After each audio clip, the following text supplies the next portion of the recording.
Hi guys, namaste, welcome back.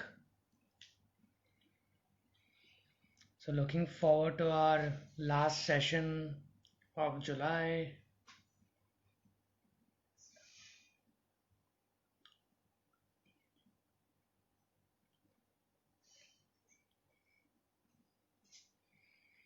There, my first fan has come. World Culinary Entertainment.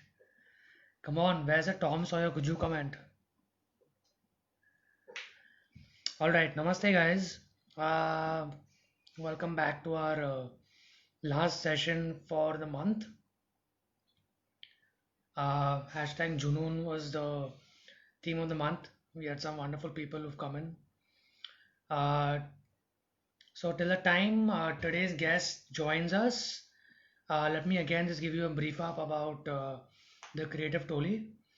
I'm Kasha Bura, the founder of TKT, which is a DC creative industry networking platform for creatives, brands, and agencies. You can connect and collaborate within the industry network to create passion projects or also work projects by simply signing up for free and stake and on a website. You can stay creative, keep working from anywhere, from your home. Okay, Namrata is here, so I'm just going to take her onto the chat. Why can't I add her? Can't add her on the chat. Hold on, I'm just going to check what I can do. Mm,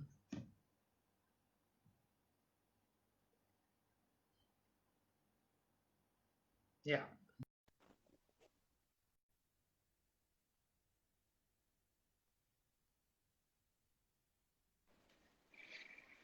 Hi. Hi. Hi. Hi. Sorry. So we've got Namrata with us today. She's an architect and graduated from NMIMS BSSA in 2013. Her initial interest towards landscaping and space creations took her to venture to Sri Lanka for a year, where she worked under Geoffrey Bawa's colleagues. She also worked for Pat Studio when she came back to India, specializing in hospitality and commercial projects.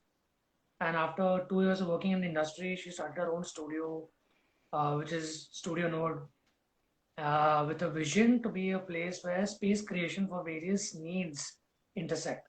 I really love that line. We're going to talk about it later as well. Okay. From burger projects to residential and even commercial. I think they've done over 25 to 30 projects and still working a lot more sites currently. They're known for a unique blend of colors, and that's what their forte is. They believe a home should be a collection of what the homeowner loves and talks about their personality. So, after a lot of trolls, I think we can start our session today. Okay, Yeah. so Namrata, tell us a bit more about your journey. We know about your studying and how you went about it, but what was the back end? How did you get into architecture? Did you always were creatively inclined? How did you choose becoming an architect? Yeah. So, I was interested in the creative field and in art and design and all that since I think I was in school. But the only problem with me was I was very poor in great and always to do architecture. Everybody told me that science was very, very important. So always I'd made up my mind that I wish I could do architecture, but I knew that I am very weak in physics, so maybe it might not happen. So that way, creative, I was always inclined towards art and design, but never thought that I would be doing architecture. But yeah, like it was supposed to be any design related field or art or fine arts, commercial arts. I mean, I knew that I would going to be doing, but Something you yeah, know. yeah. Even in 11th and 12th, actually, I took commerce. I was studying commerce, so that time I never thought that I will do architecture. But yeah, yeah. So Nice. that was yeah. I think that was just destined to happen. Correct. So you had a goal in mind, sort of you wanted to work towards a creative field.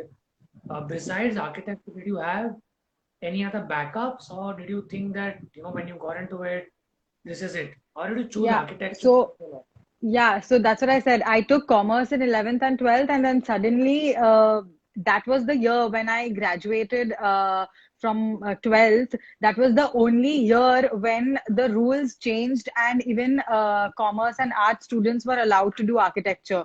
So, Okay. I mean, so that's why, I mean, I would say it's destiny, because as soon as I got admission in architecture from the next year, the rule changed again.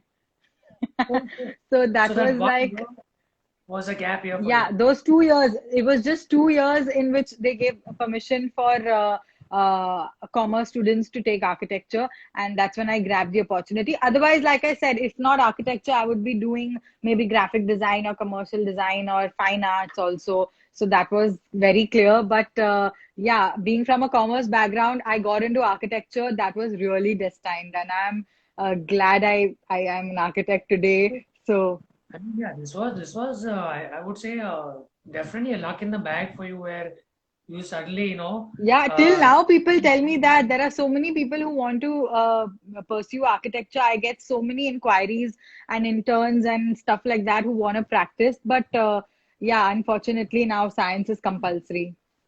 correct, Yeah, correct.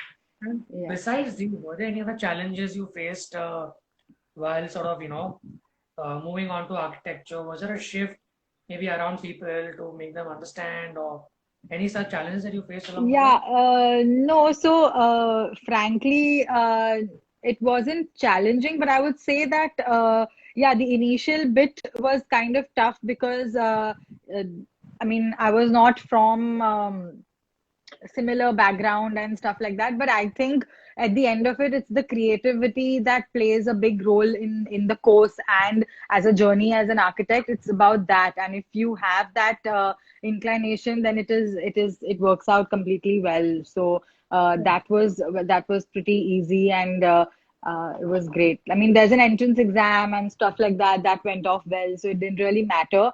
But yeah, so I mean, it is interesting journey as an architect that I had, and Yeah, always wanted to do that. I'm sure you might have had to even work slightly harder because 11, 12 you did, the commerce bit, so you weren't probably again in tune with the technical drawings, or you obviously had Yeah, yeah, it so was, but I would say, yeah, initially it was, but then you get the hang of it, and it was more about design. Like the school that we were part of was more about design and more towards that and less towards technical. So it worked out well, and yeah, it was great. it's nice. So during this whole phase, after commercial, getting into architecture, did you meet people along the way also that, sort of impacted your journey as an architect and helped you inspire or get inspiration from things that maybe something you read about or nature, or, how did both those Yeah. factors? So, of course, I met a lot of people in my journey as an architect, including all my professors and obviously colleagues, your classmates, and I had a lot of interior designer and architect friends as well. So, I think everyone was pretty motivating and inspiring. I would say the school and the professors took a very important role in guiding me and as well as motivating me. If you, I don't know if you know, but in architecture school, 2 study trips are compulsory per year. So we travel, I mean, it's a 5 year course. So it's almost, I mean, 10 trips that you take, one, and there is one international, rest are all domestic. So the traveling was a very integral part of getting inspiration, becoming more creative. So I took that from my college days, and till now, I mean, traveling is what completely inspires me. Looking at new places, getting into new spaces. I mean, everywhere we travel, we are looking at the architecture, the space, the landscape. There's a lot of things to learn. So, I mean, I would say that travel is very important in my journey and getting inspired. So that is one of the key things. Yeah, definitely. In fact, I think you also must have got to learn a lot about cultures, about the way Yeah, people yeah. uh, Culture and how, I mean, even how their lifestyle gives them a different way of life, living and stuff like that. So there's a lot to learn, and then you take that back home, and that's what makes you more creative and exploring more design uh, categories also. Yeah. so I would say, I mean, in other words, would this sort of help and build up to your design thinking over the years? Because it's quite important to have sort of a design philosophy when you're sort of cultivating yourself to become an architect in your own terms, and be having an experimentation, the creative freedom, the materials you're going to play with. How did all these sort of develop? I mean, travel was one part of it, obviously. What else impacted this sort of thinking and getting your design philosophy going about as you were maybe before Studio Note and even after you started Studio Note? Yeah. So, of course, college plays an important part, but when you get into the practical life, that's when you actually get hands-on experience and learn what is actually happening out there.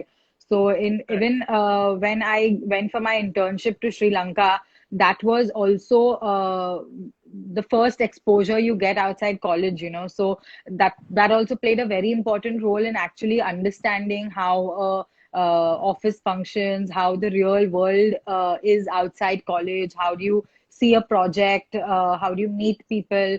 But since that was an internship, so there was a lot more to learn and explore. But that's how it began. And then when I came back and I got my first job here in Bombay, that was the beginning of a great learning curve, you know. So getting getting on site, meeting clients, contractors, sitting with your boss and brainstorming on an actual real project. And it's not a project on paper, you know, what you do in college. So that actually gives you a lot more learning experience. And I mean, yeah, a couple of years passed, we did all of that. And then when I decided to start Studio Note, comes the another big learning curve and another journey as an entrepreneur. So that we'll get to later in the talk. But yeah, that's how it is. I think you learn a lot in this industry when you're in the industry. Correct, correct, correct.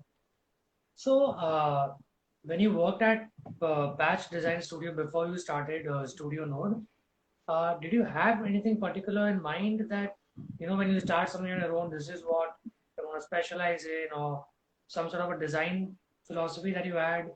Uh, did Patch Node play, I mean, did Patch Studio play an important part while you started Studio Node as well? Yeah, like I said, I think I learned everything from them. I learned a lot from them, but they were into commercial and hospitality projects. So, of course, that learning was pretty different, but the base is what I would say got created then. And frankly, I didn't know when I started Studio Node what would I be specializing in, what would I do, whatever comes along the way, you know, as a startup, whatever comes your way, you just want to grab it. So that Correct. happened gradually. But yeah, design philosophy, I think that is something till today, I would say I am still exploring ideas and still not Okay. yet decided what direction I'm going to go in. But I think every day I get a new inspiration and I change my design philosophy. So it is so flexible that whatever inspires you, you adapt to that. Correct, correct. No, but that's, I think, also a part of being, sort of a creative thinker, right? Because you constantly want to find new ways of expressing yourself, Yeah. new ways to change your thinking and sort of portray a different story when you get any design into, a blank canvas or paper Yeah. in your case. Yeah. So definitely, I think a lot of other designers such as yourself and architects are also doing a lot of collaborations and getting some amazing work along. Uh, maybe how do I put this? So there is a certain restriction that comes along with the field, where there are some problems where maybe the design thinking is probably pretty solid, but the execution sometimes sort of falls back upon. Maybe because of lack of materials, maybe because of lack of resources, and maybe today because of maybe some lack of some technology that couldn't be existing to get a particular work done, you know. So how does that part transcend into studio node? You know, when you work on projects, what are some of the limitations that you also face while working? So, frankly, when you start a project, when you design it, what we do is it's a very strong collaboration between client and us. So we want to take the client along with us when we are designing. So it's not that I am enforcing a design on them and being like, no, this is what I want you to live in. This is how I want you to live, and this is what I'm going to give you. No, it's not like that. So we are evolving with them. So of course, the journey becomes more smooth. And as and when we reach the execution phase, I mean, it's a very collaborative effort with your team, with your client, and you. So everybody's on the same page. So that's how it works very smoothly. Otherwise, if even one person is not in the same page as you, obviously there would be issues and limitations. Initially, of course, there were problems, but as in when you grow and you get experience, the journey becomes more and more smooth. So definitely, I would say that yeah, enforcing your design on them is not the right approach. The execution will be very smooth if the design phase also is pretty smooth.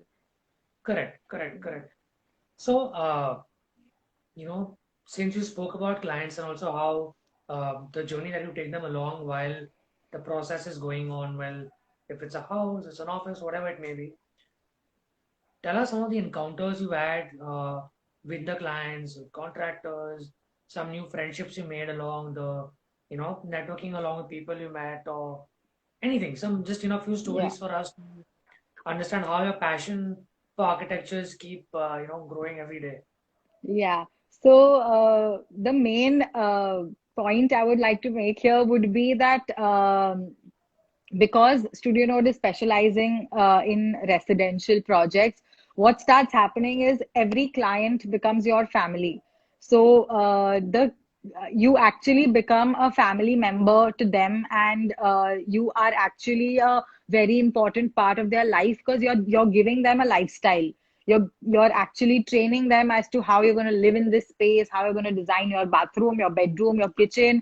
So it's like you are a very important part. So the best part about doing this is the relationship you create with your clients themselves. Like, they are your biggest family, as in when you do more and more projects, each client becomes your family. So it is that's the most interesting part. And that's how I made such a big network of friends and people of all age groups, and husband, wife, mother, daughter, everyone. So that's the interesting part of the journey as you grow. Yeah, I guess you also must be getting to hear a lot of their stories and Yeah, getting yeah. to know. So it's like, yeah, I would say that it is a complete networking game or a family game, I would say, because yeah, you are listening to their stories, you're getting to know about how they have their own family tree and stuff like that. So yeah, you are interacting with every member of their family who's going to live there, because everybody has a say. Like interesting story, I would say that I had the youngest client I've had is like a 7-year-old girl. Like I had to sit with her.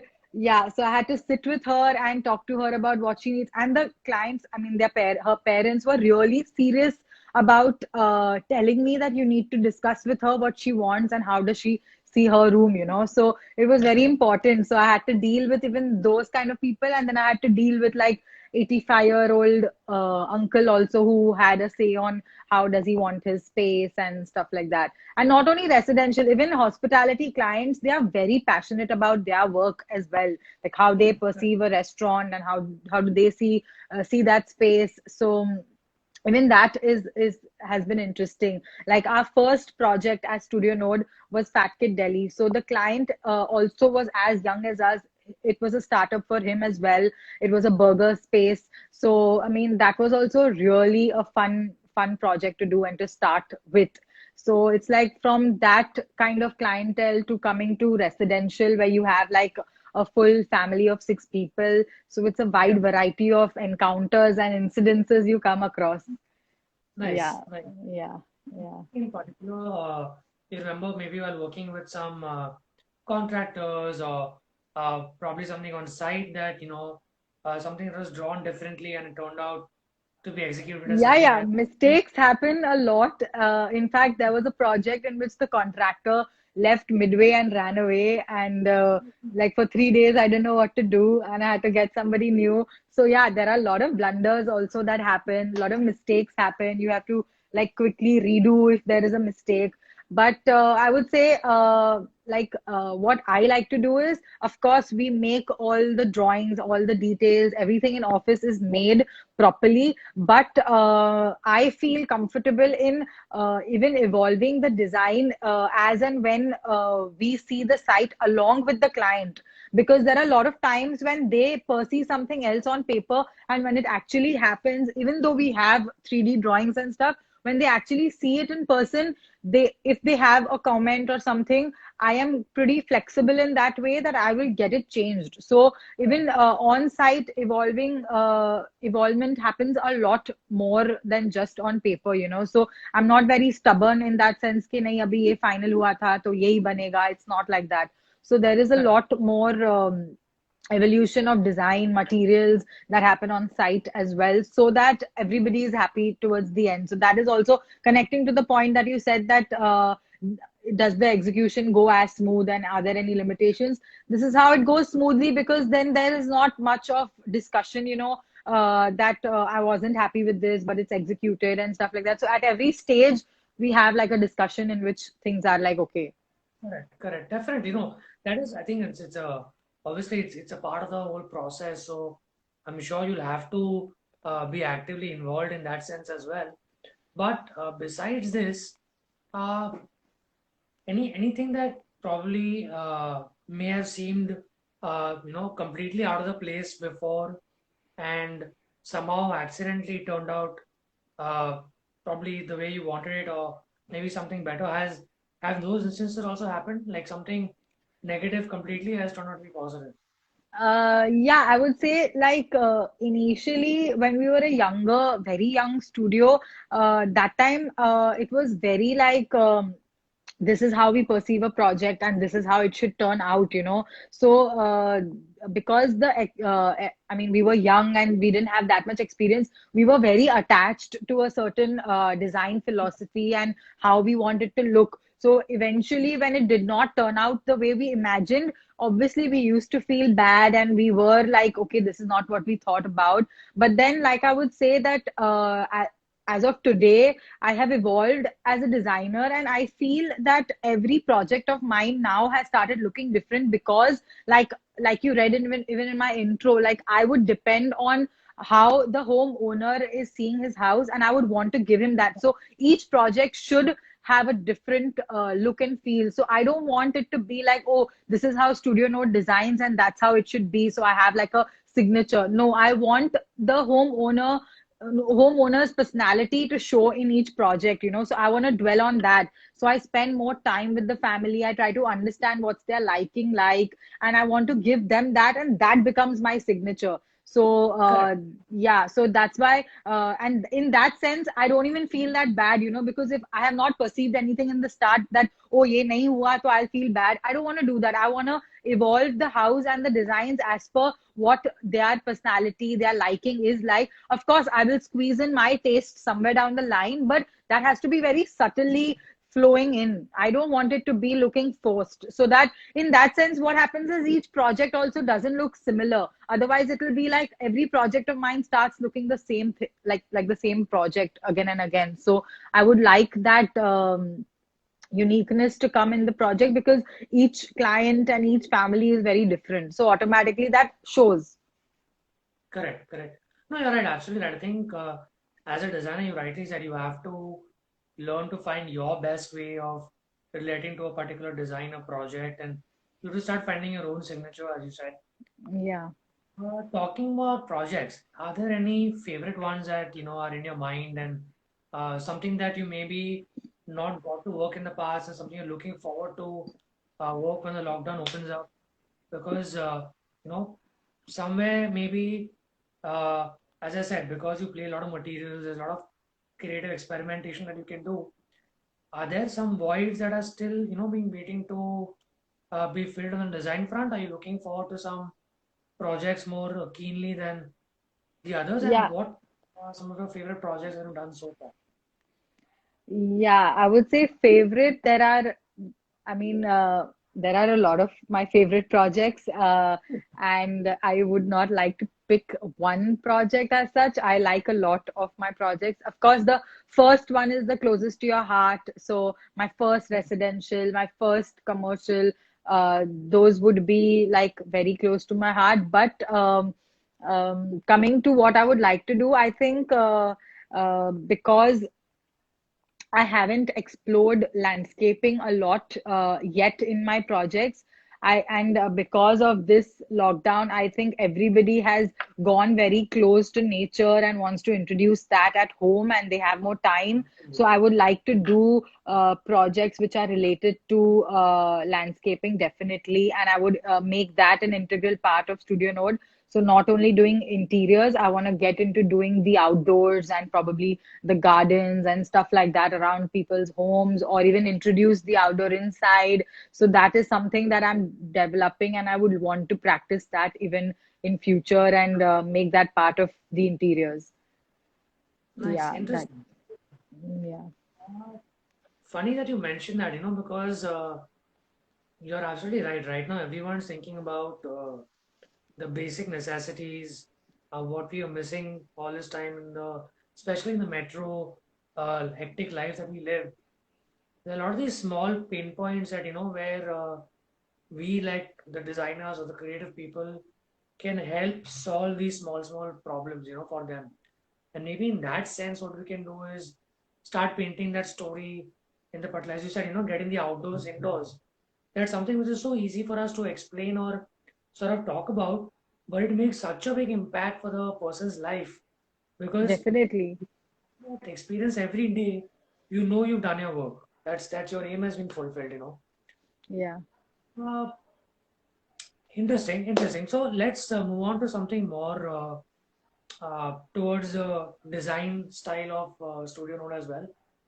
What are some of the styles and moods that inspire you? Um, yeah, so I would say as designers, at Studio Node, we have a liking towards a lot of bohemian, rustic stuff. Again, like coming back to using a lot of natural materials, cane, and a lot of fabric textures. So it's very basically going back to the roots and getting a lot of traditional ethnic elements, but at the same time having a little rustic and young vibe to it. So we have that kind of a taste. So somewhere down the line, very subtly, we introduce it in all our projects. But yeah, we are not the kinds who are into very modern, contemporary uh, um, Scandinavian kind of look and feel. So that's not what we look at. But yeah, there are certain styles that you as a designer really love. So that's what we practice. Yeah. Uh, Probably just going back into Sri Lanka when you traveled, did a lot of the inspirations come from there about nature, about how in their Yeah, yeah. culture So the definitely. reason why I went to Sri Lanka also was because I was completely pulled towards Jeffrey Bawa's work and how he actually gets in landscape into his buildings and into his architecture and stuff like that. Right. So that's when I wanted to go there and explore these kind of things. And then what happened is you come back to the city and that life completely goes out of your way, you know. So I got so busy in normal job, work, life, completely lost that inspiration and lost that motivation for what I went there in the first place. Bombay completely absorbed me and was like, "Hey, chalo, bhul jao." That's when this lockdown actually gave me the opportunity to think again as a designer as to where I started and where I am. So now, very cautiously, I'm going to introduce that in my design, in my language, in my studio, and everywhere. So that's like a lost passion that came back. Your topic is passion. That was my passion since the beginning, and now it has actually developed, and I'm going to add that to my studio for sure. No, Yeah. definitely. I mean, even the way you described it, how the city life sort of absorbed you, and before how you were so interested in doing, and you've used this lockdown as a reset, for yourself, where you've got to go back to the drawing board, figure out a few new ideas, implement what you used to love before, and sort of fuse that into today's philosophy and style that Student is coming up with. So I think that's actually a great way of reliving, what you loved, because I think everyone's been sort of finding that right now in this particular period. People are sort of soul searching. They are finding what worked best for them. They are going out to maybe picking out their old books or the old poems that they wrote, and somehow it's Yeah. all right for people. So I think that's great, and I think that's one reason why uh, I think you also managed to stay pretty positive, I guess, during lockdown, despite having the sites being shut, contractors going back to their villages, employees going off. What about those challenges? Besides, this bit, how else are you keeping your creativity alive during the lockdown? Yeah, so yeah, it was a tough time initially because midway you had to just shut all your sites and workers are gone. You don't know what's going to happen, and obviously client pressure is there, and you don't know when you're going to open the site again, when are they going to come back. So initially wrapping up was a tough call. But yeah, I think getting some time on your hand on your plate in this lockdown actually as a designer it I think evolved me and kept me motivated was actually the reset button like you said, that actually gave us ideas how you could evolve as a designer. What all more can you do? What do I think Studio Node is lacking? Where am I lacking? What do I want to introduce? That is one part of it. Second is when you're spending so much time at home, you start actually looking around and knowing what better can you do to your home. So even Right. now when I'm going to design a home for somebody, at least I know that 3 months in this home, what are the things that I actually needed, what are the things I actually did not need. Like there were a lot more things that I did not even need and I actually need. Like I said, even getting back to gardening and getting that landscape was because we could not go outdoor, we could not do anything. So we needed that bit. You needed, like, initially what used to happen is that little 1 inch, 1 square feet of balcony space, people used to be like, Bombay ke ghar chote, extension karo, andar leke aao, bedrooms. I want my bedrooms to be bigger. Don't even leave that half a square feet outside. Let's do extensions. That was how we worked. And now people are going to be like, bedroom chota ho chalega, give us a space to step out, give us a balcony. Like I need breathing steps, like give us larger windows. So that's going to be the next definitely the next change that I see. So those are the things that this period gave you time to think, what as a designer can you give your clients, how can you evolve. And there's to read, there's so much to explore. Nice, So nice. yeah, I Also, think I think, that uh, you keeps know, you. yeah, no, definitely. I think it also takes a lot of motivation also to keep your head strong. With that's all that's going around you. People are anyways nervous. There's also this mental state that you have to take care about. But the way you described, right? You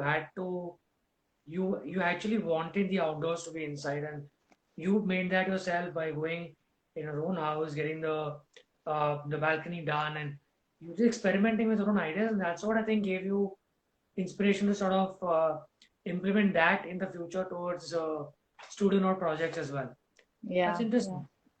So, besides the projects, what about people who maybe studied with you, who you met along the way?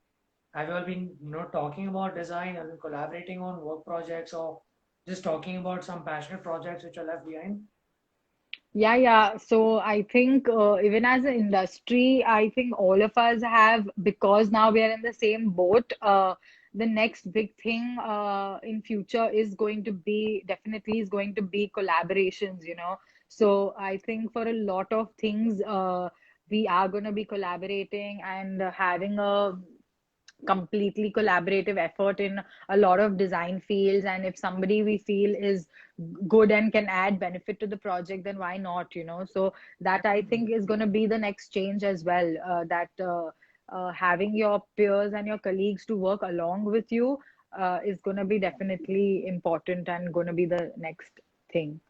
That's true. I think Yeah. also a lot of it will also play along the lines of the different perspectives now that will come together because a lot more design philosophies, different kind of thinkings are going to start, gluing in as well. Uh, Talking about design, another small point I want to ask you, what do you feel one of the most underrated design tool as per your thought? I think it's something that we love doing at Studio Node, which is the use of colors. I think, Okay.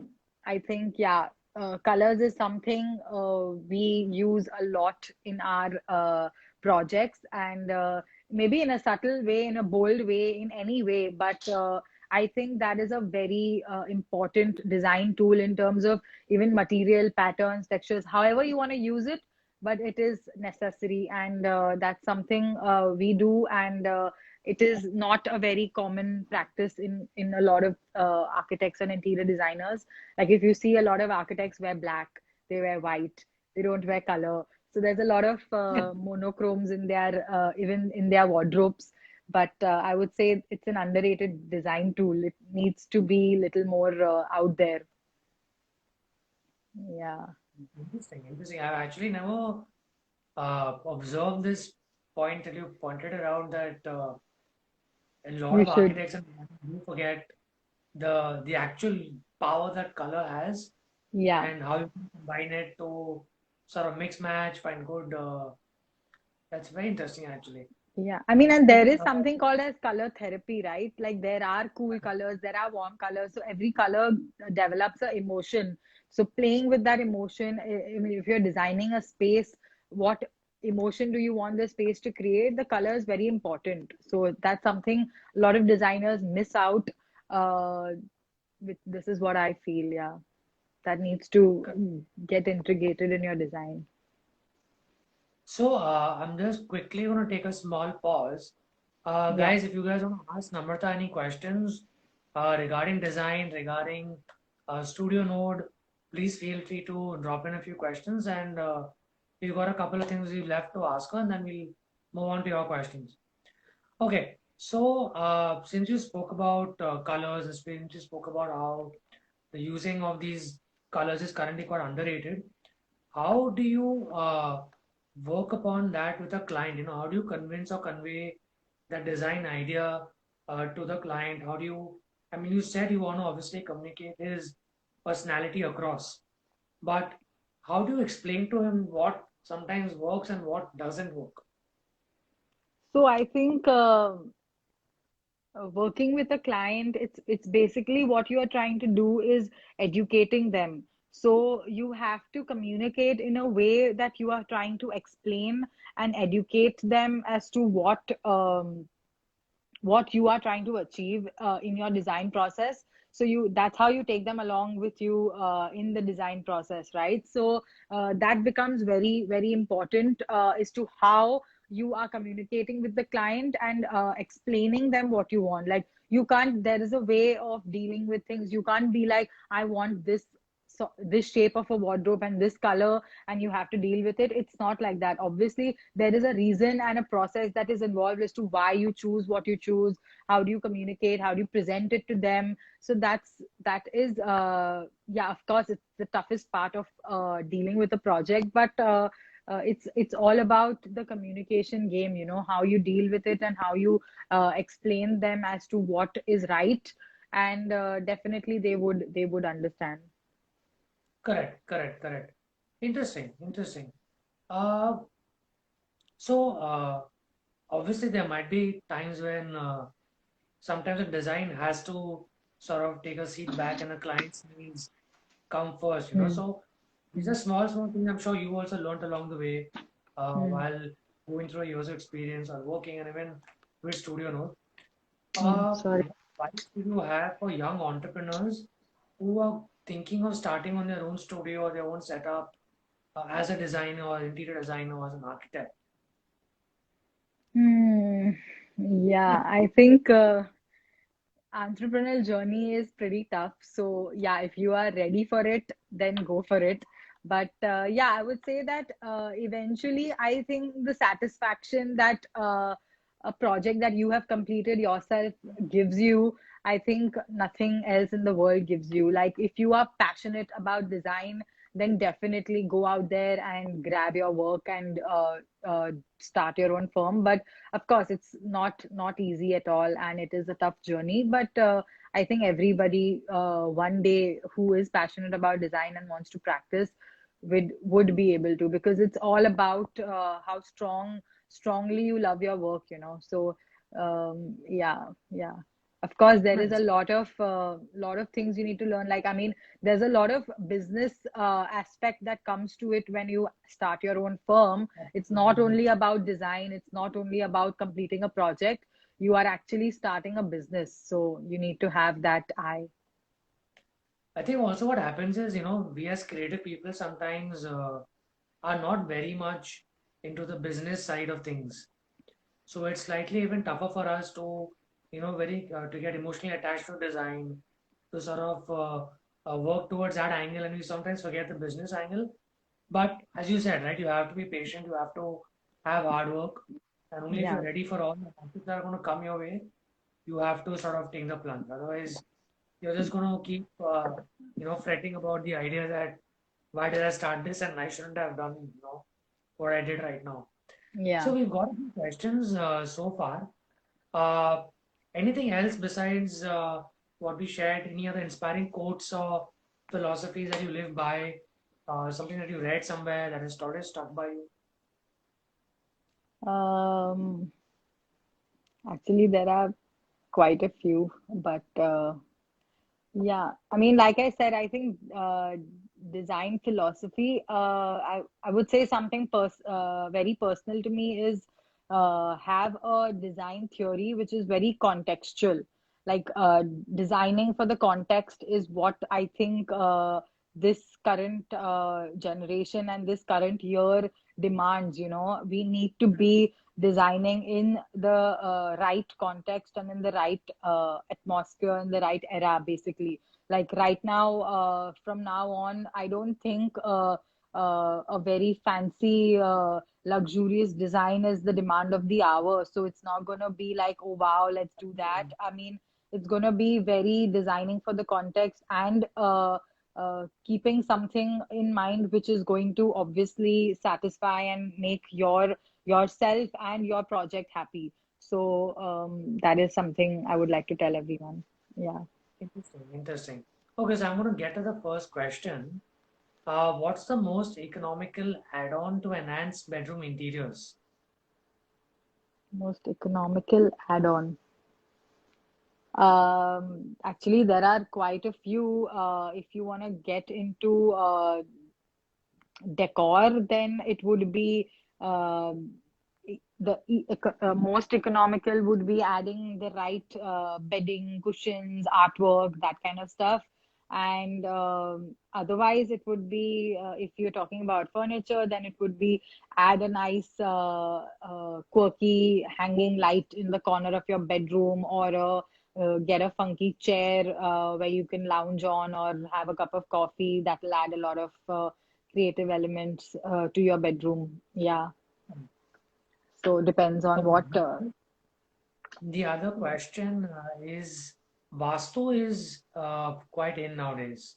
A Yeah. lot of people are believing in uh, Vastu, but in fact, I'm sure you might be knowing about this, but a lot of people don't know that Vastu actually is a part of science. You Yeah. know, how would you sort of play that role when you work with residential projects as well? Yeah. So basic what we do follow about the direction of the bed and basic rules and regulations as to where the hob sink would be. How do you place mirrors in the house? Where is the mandir going to be like? those are very scientific and very geographical, distinctive locations that you have to see where is north, south of the house and all that. But yeah, we don't do more than that. We don't get into that detail because it obviously binds us as a designer. But things that are very logically needed, that is, of course, done. And Okay. again, like I said, you need to educate your client and explain them if that is the case. Like you have to make them understand as to what is needed best for their house and what is not. So yeah. Correct. Makes sense. What about wall decor plates in design? Yeah, I mean, I would say that is something that is coming up nowadays, and it's quite in. Decor plates have become the very strong element in adding to the accessories to a space. Yeah, I've been seeing that off late also a lot. Nice, nice. Okay, Yeah. so do we have any more questions for Namrata? Let's wait for a few more seconds. Till then, what about have any of your sites opened up right now? How's work looking like in the? Yeah, yeah. Since about 10 days, pretty much opened, and we are doing great by opening up slowly. But yeah, the sites have picked up. I mean, I didn't expect even this much to happen so soon, but they have picked up, and we are getting slowly back to normal. Yeah. Okay, I nice. think Nids is asking what's your design process?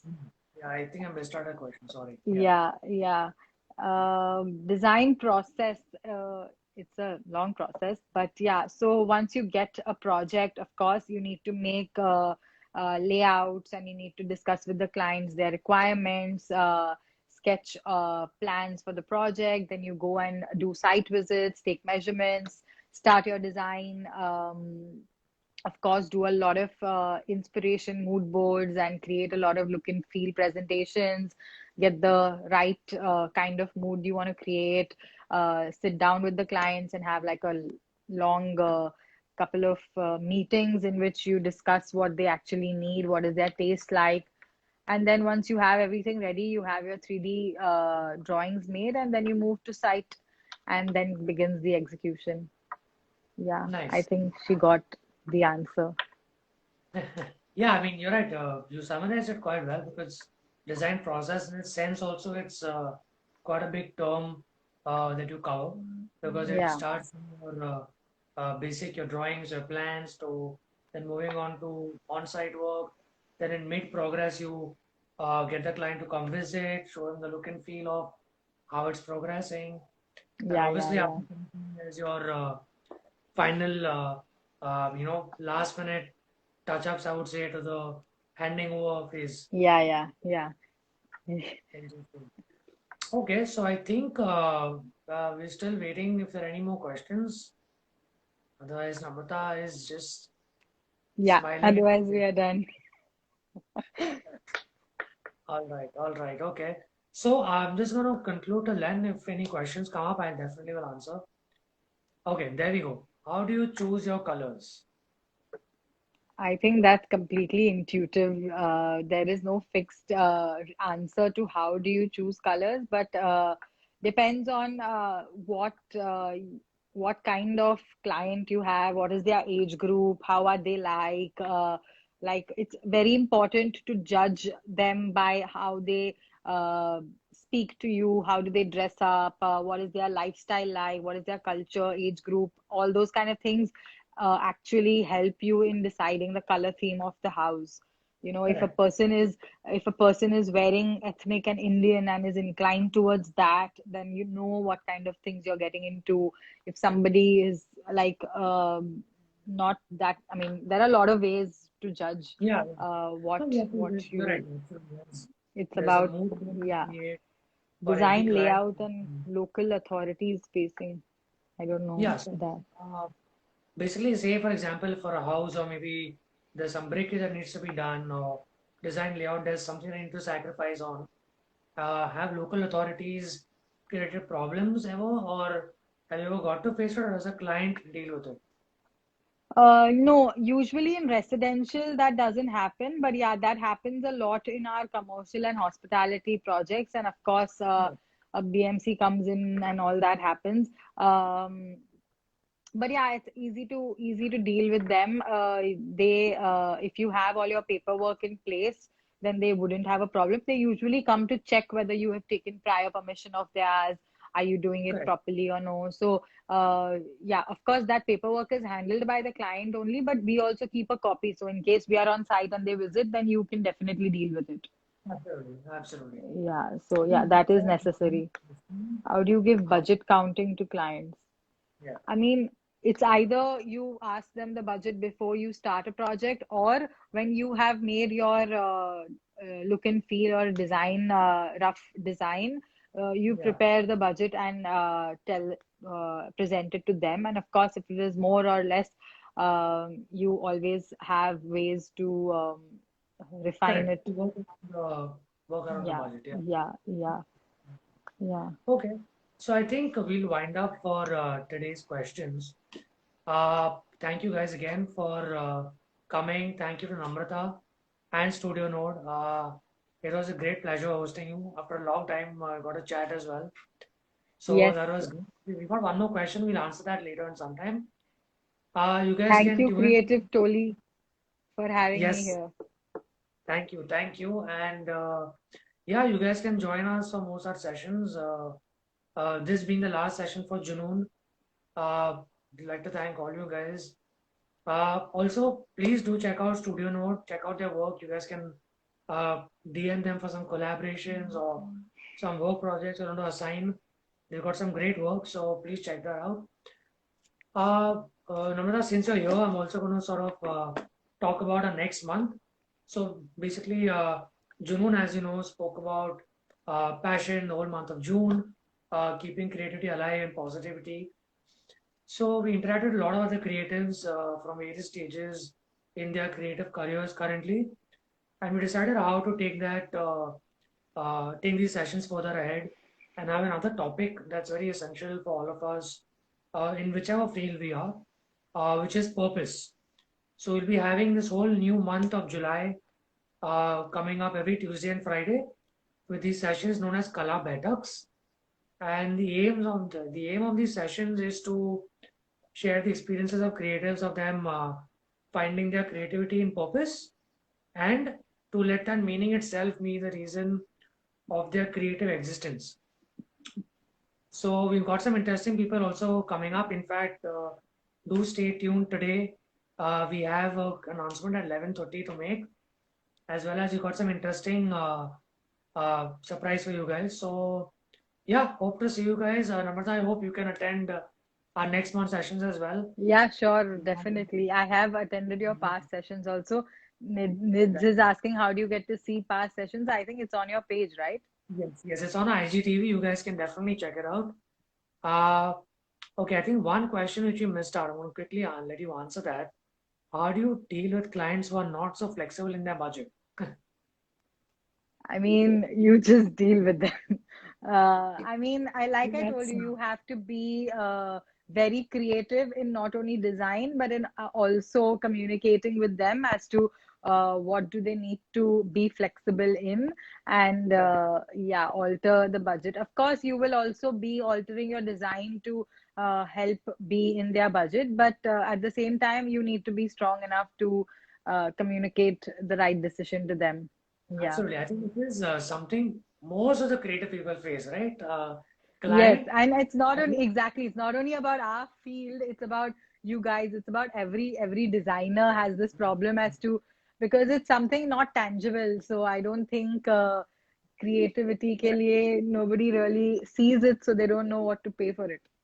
no, I hope we can start sort of making that change, sort of helping people to understand the effort that we also put into our thinking, our time, our thoughts, our creative processes, and the way people have learned business degrees or graduate and MBAs or whatever they are.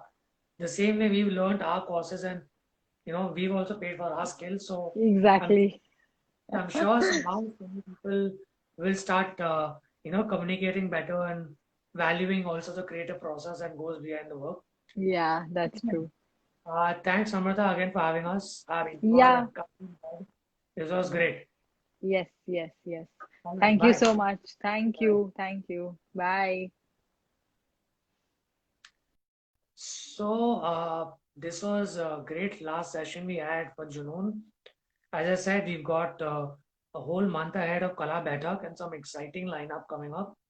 So stay tuned for tonight's announcements. And yeah, this was fun. We hope to get a lot more feedback from you guys. We've got some really amazing people who connected with us, who'd love to be a part of the session. We are looking forward to trying and sort of working out more sessions with them. I hope you guys have enjoyed so far, and do spread the word for more friends and family to come get inspired by our sessions. All right, guys. See you soon in a few days for our Kala Baitak sessions. Take care. Good night.